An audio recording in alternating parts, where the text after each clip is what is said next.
What's going, guys? Zennosh here, and today in this video of Exos Heroes, I'm presenting to you guys the top 5 rare hero units in this game, or let's say top 5 3-star knight hero units in this game.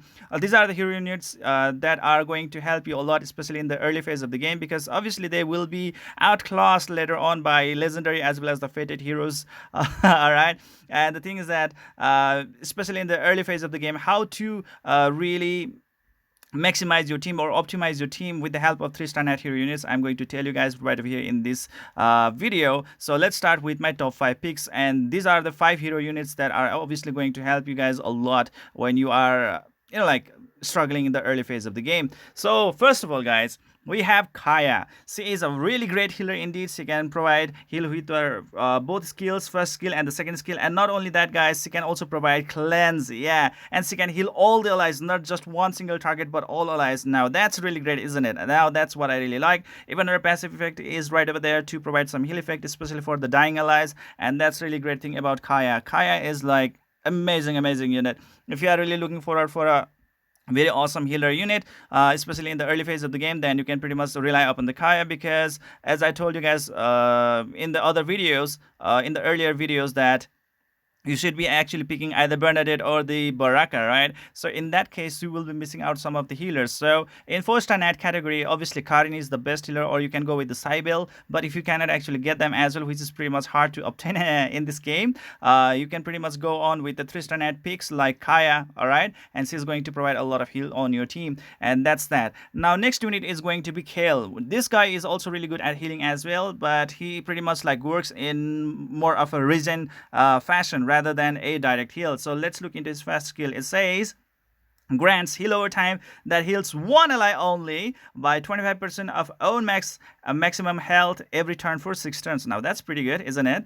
Cleanses all debuffs and damages over time effect on all allies. That's pretty cool.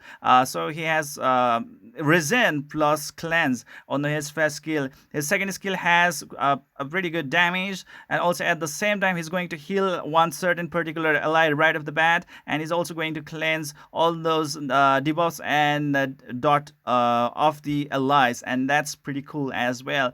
So that's that, guys. And obviously with his first aid as well, similar to like that of Kaya's, he is also going to heal a certain portion of health of the dying allies, okay, and that's pretty cool. So that's Kaya and Kale, who are one of the best healing unit in the game when it comes to 3-star knight category, or let's say in the rare category. And next unit is obviously going to be Iris, and now she is pretty cool actually to begin with, because like when you are going to start your account, you will be getting the Fate Core equipment for this unit. Yes, for Iris, and she's a free-to-play unit indeed. As long as you are keeping on progressing through the gaming content, you will be getting her for free. Yes, you don't need to summon her, you will be getting her for free, and you can pretty much already start to equip the Fate Core equipment on her, and she will be upgraded into a Fate Core version, and that's really great, isn't it? The Bride Iris, yeah that one. So let's see like what sort of skill sets she really does have. First of all, guys, her first skill is actually going to provide a barrier to all allies. Yes, you heard me right. To all allies for 12 freaking turns. Like, what? Yeah, that's like, whoa. That's really cool. I mean, like, we can always use some really good barriers here and there to like pretty much improve the endurance of the entire team. The more HP she has, the more powerful her barrier starts to become, and she's also going to remove all the status effects from the allies. That's really great indeed. And she's also going to grant mana to the targets as well, just with the first skill. How convenient. I really like it. It's really cool.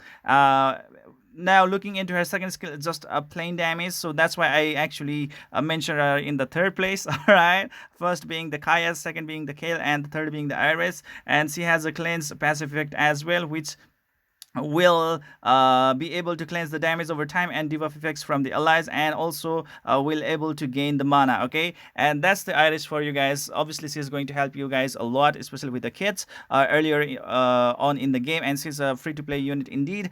So rejoice, isn't it? All right, and that's that, guys. And who is gonna be the next unit? Next unit is going to be Seir. Yes, this girl right over here. I really like her. You know why? Because of FS skill. Just look at that. Increases all allies attack by 18% of own attack for 7 turns. Yeah, now that's pretty good. Good. in my opinion. I mean, like any kind of like unit that would really allow the attack boost to the entire team. Isn't that amazing? I would really love to have that one being around, because like it will pretty much improve the whole DPS of my entire team, and that obviously will help me to clear out the content much faster and easier. And that's really great indeed as well. And guess what, guys? She also has a really good counter. So whenever she is going to take some damage, she is going to counter as well. But for the best thing, I really love her fast skill. That's going to be deposit received. Oh, wow. This is like an assassin. All right, all right. She pretty much like reminds me of the Cammy from Street Fighter. All right. Who is going to be the next unit? The next unit is going to be Morris. Okay, he's pretty much similar as that of Seir. What is happening right over here is that like is also going to provide a attack boost to all allies by 18% of his own attack for 7 freaking turns, and that's super cool indeed. In my opinion, it's really great. Just try to provide him a lot of attack stats, and obviously he's going to provide those kind of huge attack boost to the entire team, and that's definitely awesome. And guess what, guys? With his second skill, oh my god, that's a really good burst damage. Deals 700% of damage to one enemy. OMG. I like that. I like it. And guess what, guys? He can counter too. So he's pretty much a little bit better version of the Seir, in my opinion. Just look at that, guys. Just look at that. Really cool. But the thing is that, like, for his burst damage, obviously he needs more mana. So he can be a little bit slow when it comes to the burst damage.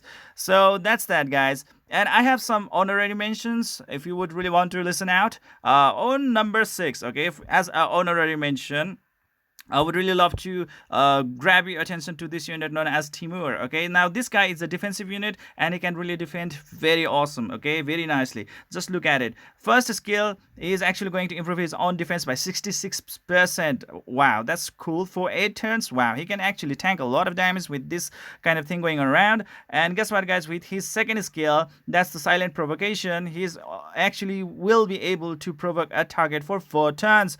If that is going to happen, that means like that target will not be able to use their like active skills, and they are pretty much forced to attack this target who is already improving his own defense. That means like he's going to be a very good provoking unit indeed. And guess what, guys? With this passive effect as well, he's obviously going to be able to provoke all the allies if his HP drops below 30%, and that's freaking cool, guys. Freaking cool. I really love that one. And on not only that, on top of that one, he's actually going to grant heal over time to himself as well. That means like there's going to be some kind of healing effect, and that makes the Timur a very good defensive unit indeed. Being able to provoke, that is a very essential part for a defensive unit, and being able to just like heal himself back up and being able to provoke all the allies whenever his HP is falling below 30% is like damn amazing. And just like Timur, there is another unit known as Wagni. Okay, this guy right up here, he's pretty much nearly the same as well. With this fast skill, he's going to increase his own defense by 66% of his own defense for 8 turns, and he is also being able to like provoke the target for 4 turns. And with the block effect, he is also going to do the same thing. If his SP drops below 30%, he's going to provoke all the enemies and also grant heal over time to himself. Okay, and that's that, guys. That's that. So these are the units that I would really love to propose to you guys. The top 5 units are going to be really useful indeed, whereas for the last 2 characters that are on the honorary mentions are pretty much for you to choose. Like if you guys really feel that like they are really good, it's really up to you on how you want to use them. All right, but this Kaya, I really am using her right now as well, because like I really don't have Karin, I really don't have Anastasia, so she is definitely going to be a very good helpful unit in my team, providing a really good healing to my entire team. And yes, she heals really cool, she heals really good. Just try to build her up really nice. Another one is going to be Kale, a lot of heals, a lot of heal. That's really cool indeed. I really like that one. Iris is also really capable of providing a really super strong barrier to all the allies, and also being able to remove all the negative status effects, plus providing the mana boost. Oh my god, she is definitely going to be helpful for the PvP contents. Being faster again in like opposition to your allies is very crucial in the arena content, all right, in the PvP content. And that's that, guys. Whereas the next 2 units on the top 5 list is obviously going to be, oh my god, where are they? Holy crap. Seir. Yes, Seir, because he is obviously going to provide a attack boost to entire team, 18% of our own attack for 7 turns. That's great. And finally, that would be the Morris, similar to that of Seir, but he's a little bit slow unit, but he can actually burst damage really nicely, all right. And for those kind of cases you can pretty much use them. And the best thing about the Seir and the Boris is that like they are also equipped with the counter, meaning like whenever they are going to receive the damage, they are going to counter as well. So just try to like give them a lot of attack stats or damage stats, and they are really going to do very, very fine indeed in this game. So those are the top 5 hero units that I'm pretty much recommending to you guys when it comes to the rare hero units, or let's say 3-star net hero units. And that is it, guys, especially for the beginning phase of the game, because later on in this game obviously they will fade out from their glory. All right, and that's that. All right, so as a beginner, okay, I'll just try to focus on this kind of hero units. All right, this is it for today, guys. I hope you enjoyed this video. Please don't forget to hit that like and subscribe button to keep on enjoying the contents of my channel. See you guys in the next video.